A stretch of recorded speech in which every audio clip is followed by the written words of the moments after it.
Thank you, Tony. Thank you for the introduction. Governor Jared Polis, where's the Gov sitting? There you go. Gov, thank you. You're doing a hell of a job. You really are for Colorado, and thank you for your leadership. And Nick, Mayor, the mayor here. You know, I walked off, stand up, Mr. Mayor, so they see you. I was on the plane. They came to meet me at the aircraft, Air Force One. I'm on the plane. I'm on the phone talking with my national security team about the next tranche of prisoners being released. And I knew I was running late, so I came down the stairs of Air Force One and ran right to the car, ran right by the mayor, and everybody came to see me. Mr. Mayor, again, I want to publicly apologize for that. Thank you. And a good friend of mine, a guy who's been a great partner, and a guy who is doing so much for this community, John Hickenlooper. Thanks for being such a great partner, John. I really mean it. I said there's one word. I was introducing John at another event, and I said there's one word that can describe John Hickenlooper, the most important word for an elected official: integrity. He's a man of absolute, total integrity. Thank you, John. And Chairman of CS Wind, Kim, where are you? There you go, man. Thank you. We've had more picture taken together lately that he's probably going to hurt his reputation back home. But I am friends with your leader, Mr. Moon. You know, home. You know, we're good guys. Thank you for all and I want to thank all the tribal leaders for joining. All the tribal leaders are here. If you're here, you stand. Can I see you? I don't know where you are. Maybe you're not here right now. And to celebrate this historic investment, building a clean energy future made in America is part of the progress we're making growing the economy from the middle out and the bottom up, not the top down. Because when the middle class does well, everyone does well. We're investing in America. We're investing in Americans, and it's working. Since I took office, my Investing in America agenda has led to manufacturing boom that's attracted over $600 billion. $600 billion in private investment from private companies in America and around the world, manufacturing and industries of the future. When I took office, we set a goal to produce 100% carbon-free electricity by 2035. And because of my commitment to clean energy future, Made in America clean energy companies started investing here in Colorado. Here in Colorado, CS Wind, a Korean company, makes towers and wind turbines. I know you all know it, but people seeing this on television may not be certain. They used to make all their wind towers abroad. Then they decided to make them here in America as well. And today, CS Wind factory in Colorado is the largest wind tower manufacturer in the entire world. With over 870 employees. It's simple. As I've said for a long time, when I think climate, and I mean this sincerely, I think jobs. That's what climate's about. Not only saving lives and saving the environment, but jobs. But that's not the end of the story. I signed a historic law, the most significant investment combating existential threat of climate change ever anywhere in the world. It does many things, including provide incentives to make wind towers in America and bonuses for clean energy projects that use those American-made wind towers to power American homes. And because of my Investment in America agenda, CS Wind plans to invest an additional $200 million to expand the facility right here, another $200 million, doubling its production and creating 850 more good jobs beyond what's going on. And because of the investment and incentives we wrote into the law, CS Wind recently announced its employees will receive an end-of-year bonuses as well. You can clap for that, man.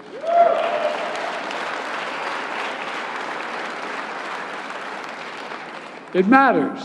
Like I said, when I hear climate, I think jobs. Here in Colorado, the wind turbine manufacturing Vistas is investing $40 million to expand its factory and hire an additional 1,000 employees. Solar manufacturer Meyer Burger is building a new solar cell factory just down the road in Colorado Springs. They'll create more than 350 new jobs themselves. And all across America, Instead of exporting jobs, companies, both foreign and domestic, are creating jobs here in America and exporting American-made products. That's what we used to do 40 years ago. Through my bipartisan infrastructure law, we're also making the most substantial investment in American infrastructure since President Eisenhower built the interstate highway system. We're investing in roads, bridges, ports, airports, clean water, affordable high-speed internet. Already, we've announced over 40,000 projects. 4,500 communities across the nation are benefiting. And from the new Amtrak tunnel in Baltimore to the Brent Spence Bridge in Kentucky to right here in Colorado, $5.6 billion in 304 projects. We're investing $160 million in a 103-mile water pipeline known as the Arkansas Valley Conduit. It starts here in Pueblo. It'll bring water to 50,000 people across the southeastern Colorado.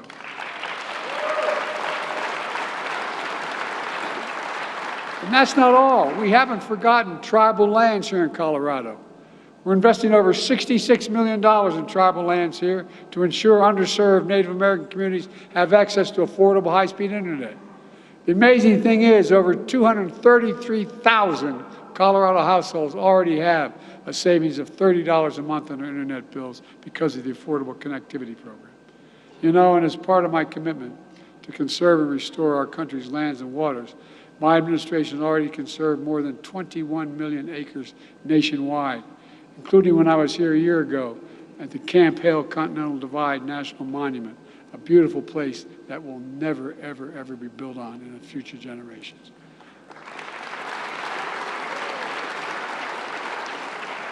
We're also bringing the semiconductor manufacturing back home. We invented the computer chip. We invented the semiconductor. All those computer chips smaller than the tip of your finger that affect nearly everything in our lives, from cell phones to automobiles to refrigerators to advanced weapon systems. America invented these chips, but as time went on, we went from producing 40% of the world's chips down to just over 10%. That's why I designed and signed the Chips and Science Act, because how can we remain the greatest nation in the world without leading the world in science and technology? How does that happen? We used to invest 2% of our gross domestic product in research and development as a nation. That's why we're leading the world. Over time, that went down to 0.7%. But we're changing that. Now, all over the country, semiconductor companies are investing literally hundreds of billions of dollars to bring chip production back home to America. In Colorado Springs, the company Microchip announced it would invest $880 million to expand their manufacturing capacity, creating 400 additional good-paying jobs in the semiconductor industry. And the fabs, that's what they call the factories they build in, these fabs, they pay an annual salary over $100,000 a year. And guess what? You don't need a college degree to get the job. Folks, things are changing. We're also focused on growing the rural economy. Let me put this in perspective for you. Just 4 big corporations control more than half of the markets in beef, pork, and poultry in all of America. And because so few companies control so much of the market, if one of those processing plants goes offline, it can have a massive impact on the supply chain disruptions, slowing production, and costs farmers real big. Under my administration, Colorado has received millions of dollars to strengthen and expand access to small, mid-sized meat and poultry processors. The big guys don't like it, but guess what? You have a guaranteed access. Having facilities close by means farmers and ranchers have a better shot at getting a fair price for their product. We're also helping farmers and ranchers deploy clean energy systems like solar panels on their farms and ranches, lowering energy costs and increasing their incomes. When farmers and ranchers do well, when the wealth they generate stays in Colorado, when their children can stay in Colorado, it builds a stronger rural economy.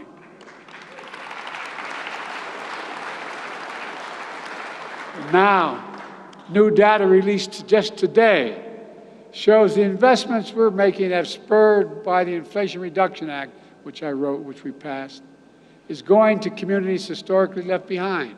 Since I signed the law, 99% of clean energy investments in Colorado are in counties with average incomes below average, below medium household incomes.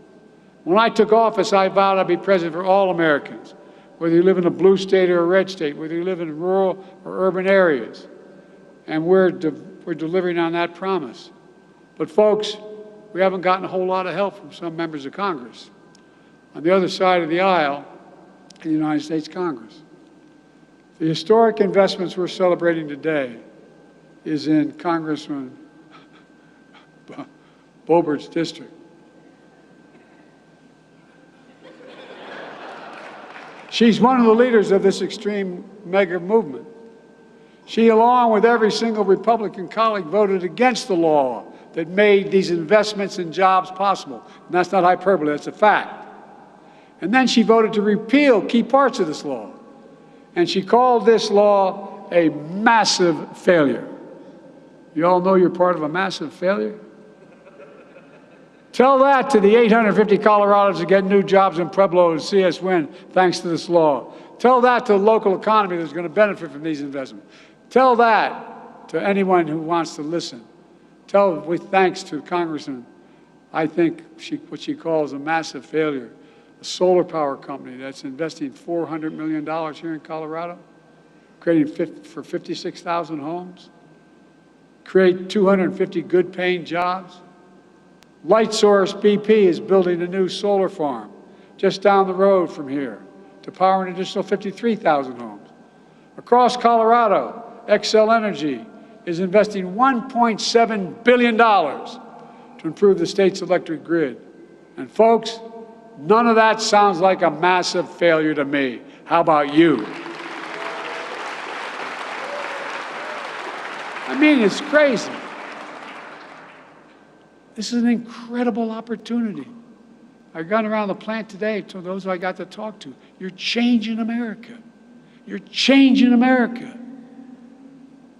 It all sounds like a massive failure in thinking by the Congresswoman and her colleagues. Her Congresswoman also voted against the CHIPS and Science Act. And when she voted against the bipartisan infrastructure law, she called it garbage, a scam. And as a matter of fact, the new Republican Speaker of the House, along with the Republican Congressman Vern Buchanan, just visited Sarasota, Florida yesterday to tour the construction of a new terminal at that airport. It's going to create thousands of jobs over time. The project is funded with nearly $30 million from the bipartisan infrastructure law. And it's going to generate more than $30 million for Florida multiple times over. And guess what? Both the Speaker and the Congressman voted against the law and spoke against the law. But now they're down there taking credit for it being built.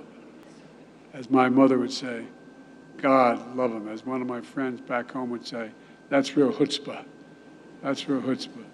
Meanwhile, my predecessor wants to get rid of the Affordable Care Act. Over 40 million Americans today get their health insurance through the Affordable Care Act. His plan is to throw them off that plan. That would mean the number of uninsured African Americans will go up by 20%, for Latinos will go up by 15%. Folks, this is not your father's Republican Party. Like I said, I made a promise to be the president for every American, and I'm keeping my promise. And just this morning we learned that our economy, just this new data out, our economy grew by over 5% in the last quarter. That's more growth. That's more than it grew under my predecessor in any quarter outside the pandemic, despite promises of massive tax cuts for the wealthy, and corporations would be, what they said, would supercharge the economy and trickle down to working folks. Not a whole lot trickled down on most kitchen tables I'm aware of. But when I took office, since then, the first 2 years, we created over 14 million brand new jobs, good paying jobs. And nearly 250,000 of those good paying jobs are here in Colorado alone. We've created close to, remember we were told we're not going to be the manufacturing capital of the world. How can we be the manufacturing capital of the world again? Well, we've created close to 800,000 manufacturing jobs, almost twice as many as the previous administration did in all 4 years. The unemployment rate has stayed below 4% for over 20 months in a row, the longest stretch in 50 years. And we've seen the highest share of working-age Americans in the workforce in 20 years. And inflation is down. We have more work to do, but inflation is down at the same time. Core inflation is the lowest level in 2 years that we've had, the lowest inflation of any major country in the world. Let me be clear. Any corporation that's not passing these savings on to the consumers needs to stop the price gouging. And as my friend, Senator Bob Casey from Pennsylvania calls it, greedflation. American people are tired of being played for suckers. Look at all the hidden fees you have. You find out, you call up your bank and you want to find out what the balance in your account is. They charge you 20 bucks. I can go on and on and on. It's wrong. One thing I said after we passed all these major pieces of legislation, so the next big battle is going to be whether the very wealthiest among us begin, and the biggest corporations begin to start paying their fair share. I'm not talking about 80%, 70%, 90%. I'm talking about the highest tax rate in America is 38%, 36%. Let me be clear. The Speaker, Donald Trump, and the MAGA Republicans here in Congress are committed to protecting their outrageous tax cuts for those at the very top. And they're going to continue to oppose investing in all those programs that help people, whether it's in education, healthcare, or whatever. I have a different view. One of the ways that we paid for all those investments, and we paid for them, and by the way, I cut the federal deficit of over $7 billion while doing all this. But one of the ways we paid for these investments by making corporations begin to pay their fair share. Some of you may remember all the publicity back in 2020. 55 of the Fortune 500 companies in America made $40 billion in profits. That's good. You know what they paid in federal taxes? Zero. Not a penny. Not one penny. Because of the law I signed, billion-dollar corporations now have to pay a minimum of 15% of the federal tax. That's even less than you all pay. But they're paying zero before. That paid for all the work we did, and we have more work to do. Does anyone think the tax code's fair? If you do, raise your hand.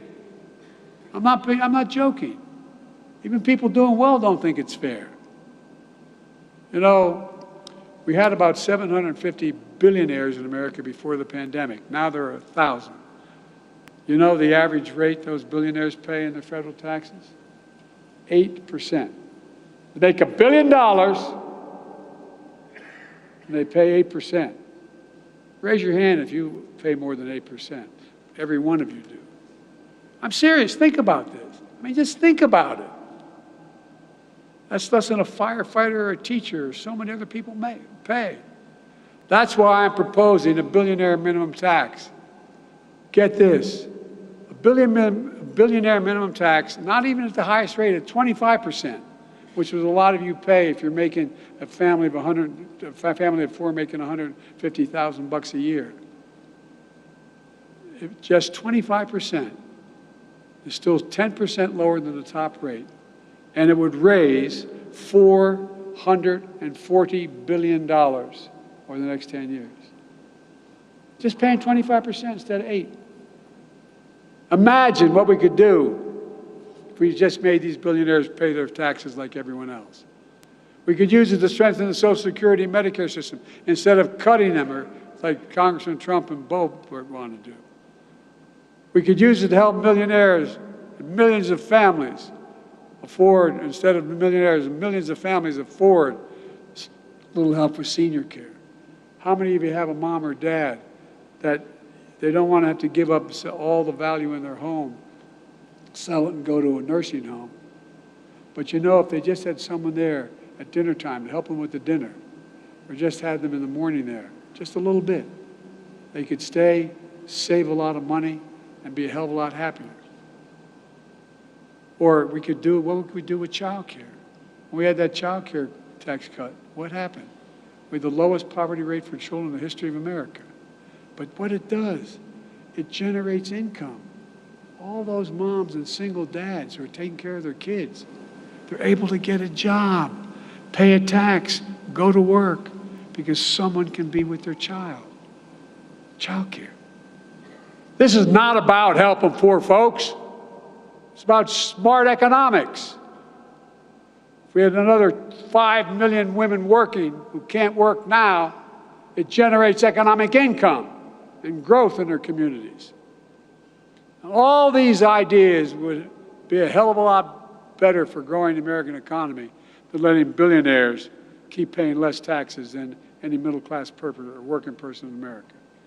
Let me close with this.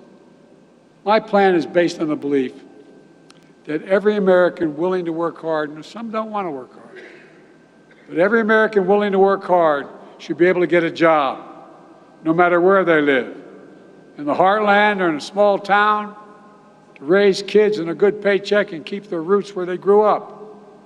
My dad, and that's the God's truth, I know I apologize to Hickenlooper and others, heard me say it 1,000 times.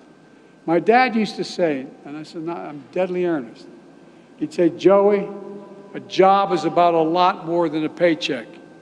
It's about your dignity. It's about being treated with respect. It's about being able to look your kid in the eye and say, honey, it's going to be okay, and mean it. There are 250,000 more jobs in Colorado since I took office. That's 250,000 more people throughout this state, including in this district, who can look their kids in the eye and say, honey, it's going to be okay. That's what it's about. This is not any, they call it socialism. My plan is rooted in what we've always worked best for this country. Investing in America, investing in Americans. Because when we invest in our people, when we strengthen the middle class, we see stronger economic growth for all Americans, not just the middle class. Everybody grows, for real. Here's the deal. I've said this, and I said this to Deng Xiaoping in the Himalayas, and I've said this to every world leader. It's never, never, never been a good bet to bet against the American people. Never, never, never. And I can honestly say,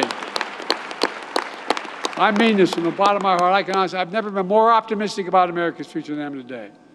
We just have to remember who in God's name we are. We're the United States of America. There's nothing beyond our capacity to work together. So let's continue to work together, and God bless you all, and may God protect our troops. We're moving, folks. We're moving, and no one's going to stop us. Thank you.